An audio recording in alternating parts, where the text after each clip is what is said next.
Assalamualaikum Ustaz. Ya, waalaikumsalam. Ustaz, saya mau tanya. Tadi kan Ustaz juga sudah sebutkan bahwa di belakangnya Ahok ini kuat. Segala cara mereka sudah coba untuk Ahok tak bersalah. Bagaimana sikap kita nih Ustaz? Kita umat muslim yang sudah berusaha membela, termasuk yang kemarin demo dan segalanya. Kalau ternyata memang dia harus dimenangkan dari kondisi ini, sikap kita itu seperti apa? Akhir zaman lagi yang berbicara. Iya. Akhirnya Ustadz akhir zaman bicara lagi. Begini kaum muslimin. Siapapun yang akan unggul, siapapun akan unggul nanti, umat Islam yang dipimpin oleh ulama kah yang akan unggul, atau Ahok dengan segala kekuatan di belakangnya yang teramat sangat dahsyat itu yang akan unggul, siapapun Indonesia tidak akan ada tenangnya, percayalah. Ahok yang menang, dipastikan Indonesia akan menjadi negara komunis, dan jumlah masyarakat Cina yang akan dimasukkan ke Indonesia tidak terkira-kira. TNI kita akan digulung, ya, Polri kita akan disikat habis. Sekarang iya diajak teman-temanan dulu, tapi disikat habis.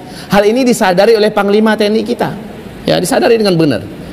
Lalu kita masyarakat Indonesia akan dicampakkan ke laut kalau nggak mau jadi jongos mereka. Kita akan jadi budak di negeri kita sendiri.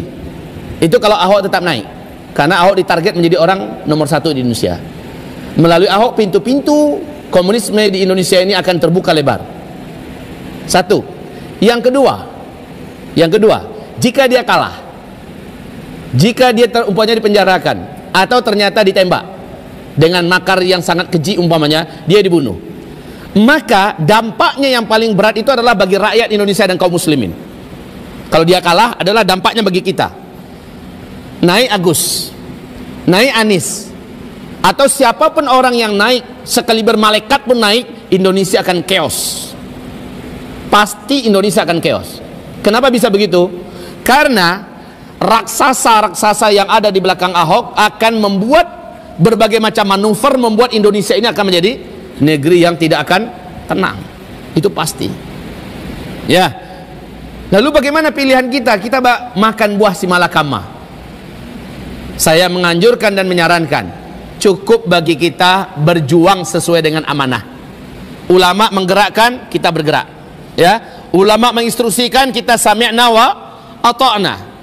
Hasilnya nanti bagaimana, serahkan pada Allah. Kalau kita hidup, maka kita akan penuh dengan perjuangan. Kalau kita meninggal, kita syahid. Dan kedua-duanya adalah mulia.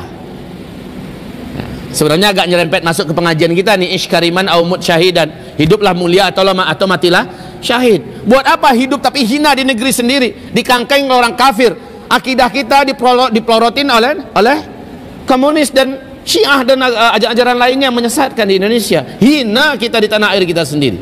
Lebih bagus kita mulia, ya, berjuanglah dengan apapun dan bagaimanapun caranya, berjuanglah. Kita tidak punya pilihan kecuali harus tampil ke depan. Terus maju, selamatkan agama kita, selamatkan anak keturunan kita, selamatkan NKRI kita. Umat Islam, benar kata Panglima TNI kita, Bapak Gatot, ya, bahwa umat Islam adalah benteng terakhir Republik Indonesia ke depan. Betul. Silakan. Ini Ustaz, ada sebagian golongan Ahlussunnah wal Jamaah juga yang menganggap bahwa demo ini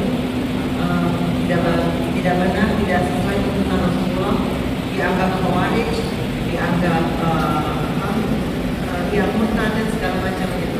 Ada golongan-golongan yang sangat sinis. Biar saja, kita nggak usah gubris itu. Biar saja, kita nggak usah gubris itu. Itu mereka ibarat buang garam ke laut, ya. Yang ngomong kayak gitu dengan penuh kesinisan, padahal ulama-ulama rujukan mereka di Timur Tengah sepakat dengan apa yang dilakukan oleh Majelis Ulama Indonesia ini dan menyetujui apa yang dibuat oleh rakyat Indonesia sekarang. Mereka malah mendukung, baik dari majelis iftanya, ya, dari darul fatwanya, segala macamnya. Ulama-ulama senior di Arab Saudi pun menyetujui apa yang dibuat oleh kaum muslimin di Indonesia. Dan demonstrasi itu kaum muslimin yang kami muliakan, ya, selama dengan adab dan tertibnya, maka apalagi dalam panduan ulama, ini bukan urusan ibadah, ini bukan urusan akidah. Kalau dikatakan ini adalah produk demokrasi segala macamnya, kenapa mereka terima produk demokrasi, yaitu orang-orang yang naik jadi presiden melalui demokrasi, diakui sebagai ulil amri oleh mereka enggak? Betul enggak? Mereka akui sebagai ulil amri enggak? Siapa yang terpilih melalui demokrasi, maka dia adalah ulil amri kita.